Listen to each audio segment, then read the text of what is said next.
beaucoup plus haut que le complément. Donc c'est vraiment individu dépendant, on a des règles. L'idée étant qu'on ne se jette pas sur un traitement dès qu'on met en vision une hypertension artérielle. Loin de là, ça va dépendre des chiffres de début.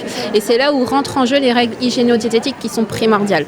Parce qu'on aura beau prendre tous les médicaments de la Terre contre l'hypertension, si on ne fait pas attention à son hygiène de vie, ces médicaments-là ne seront pas efficaces, ou en tout cas pas de façon optimale.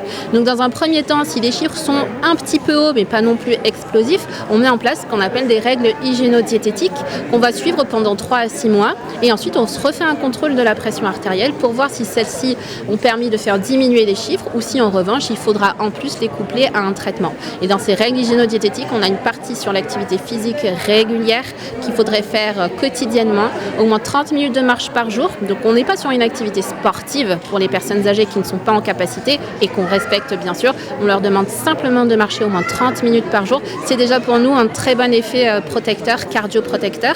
Et ensuite, il faut faire très très attention à l'alimentation qui est primordiale. L'alimentation, quand on est focus sur l'hypertension artérielle, c'est le sel. On fait attention au sel. L'idée, c'est pas de ne plus manger de sel parce que le sel, on en a quand même besoin dans notre organisme, mais il faudrait en moyenne qu'on ait 6 grammes par jour. Or, le Français, dans sa consommation moyenne, est entre 8 et 10 grammes.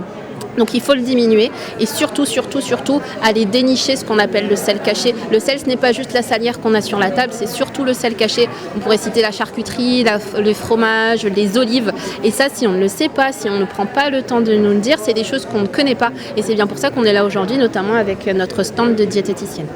Burger, pizza. Oui, alors cela, forcément, ça fait alarme rouge de partout et on se doute bien que c'est forcément pas bon parce qu'en plus de l'hypertension, il y en a d'autres. Le mauvais cholestérol, le diabète, la sédentarité, le surpoids et il y a aussi une part d'hérédité, mais contre cette hérédité, évidemment, on ne peut rien faire. Donc c'est un facteur de risque qu'on connaît, qu'on note dans nos dossiers, mais qui n'est pas accessible, nous, à nos mises en œuvre de prévention et d'éducation thérapeutique. Des aliments bénéfiques et une bonne hydratation ?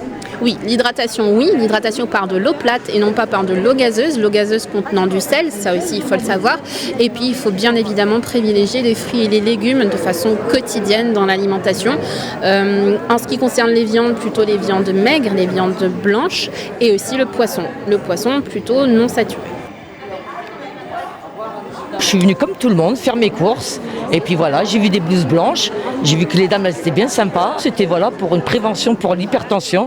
J'ai dit tiens pourquoi pas, ça fait longtemps que je me suis pas fait prendre de la tension, j'y y allais.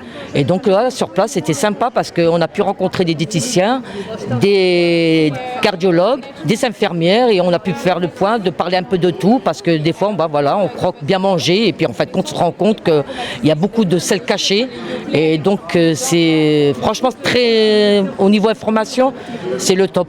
Je remercie bien l'hôpital de Martigues d'avoir organisé ça et au niveau prévention et c'est sympa franchement à refaire et puis attention au sel surtout.